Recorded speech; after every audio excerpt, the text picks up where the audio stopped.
My question would be, so in the current political scenario that we see, how is that shaping the way in which history is being selectively represented by the right-wing organizations? Like, for instance, we are seeing this redefinition of nationalism that is being imposed in our university spaces. So how do you see that? Well, I think, nationalism is a very interesting subject in history, and there have been many absolutely brilliant historians and sociologists also who've written on nationalism. And once again, I think that in the days of the anti-colonial movement, that's when nationalism began. It had its roots, and it was an anti-colonial movement, and therefore it united most Indians, with the exception of the religious extremist nationalists, that is, organizations like the Muslim League and the Hindu Mahasabha and their subsequent organizations. But other Indians were united in an anti-colonial movement. And therefore you had the definition of nationalism, which was a secular nationalism, and the definition of secular was largely that it meant the coexistence of religions, it meant tolerance, it meant nonviolence. This suited the anti-colonial movement. It worked extremely well with the anti-colonial movement and continued to hold ground until we got our independence and later. Now, obviously, nationalism is something which doesn't go back to the early past.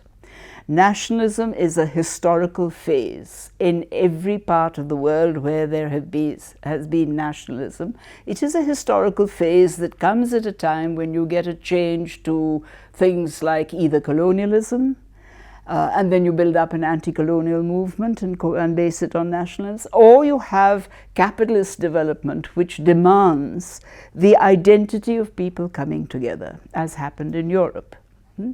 So nationalism has a history, it has a beginning, it has an evolutionary process. And Indian nationalism, therefore, begins in the anti-colonial movement.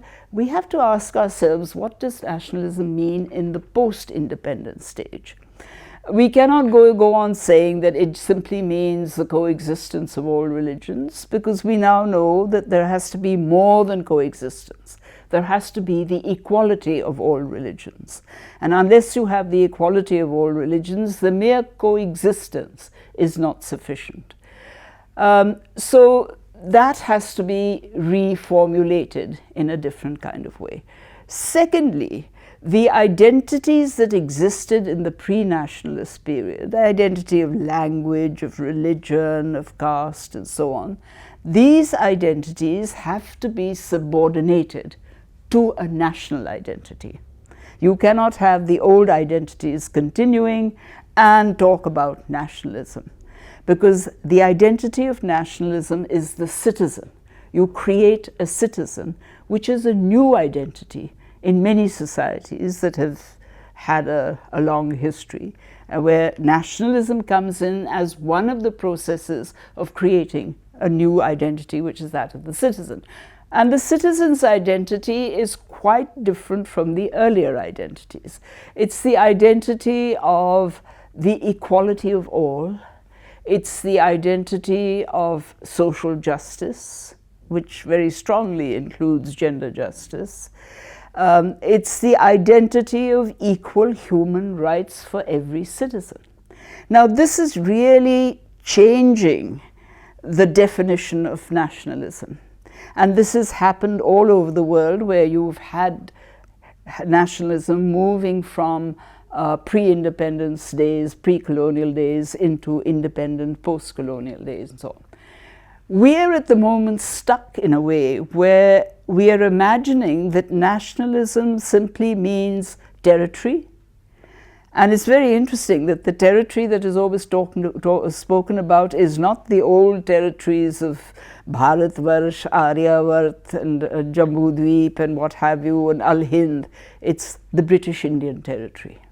That is what is supposed to be our territory. All right, your territory has to be intact, and you have to have one identity which is drawn out and made into the national identity. This is not citizenship.